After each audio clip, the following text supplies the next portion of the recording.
And welcome back. Our neighbors in Texas are facing extremely dangerous flood conditions. The National Weather Service says a large and deadly flood wave is surging down the Guadalupe River.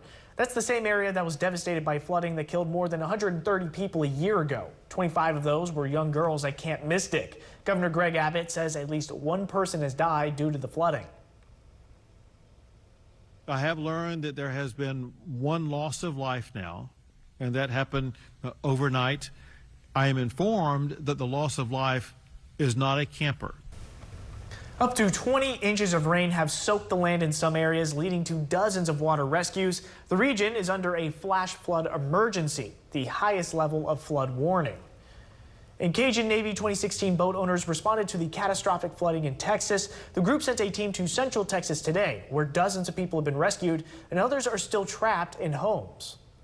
We're sending boats, we're sending volunteers out there. All of our volunteers are swiftwater rescue certified, so they're able to go into these swift waters with their boats, with local law enforcement officials to help rescue people that might be stranded. Founder of Cajun Navy 2016, John Bridgers Sr. says our hearts are with the family and communities affected by this disaster.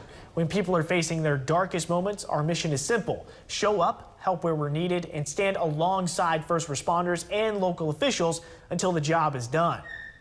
And firefighters from across our state are also helping out our neighbors in need. Crews from Baton Rouge, West Feliciana, and Shreveport fire departments are aiding in those rescue efforts over in Texas.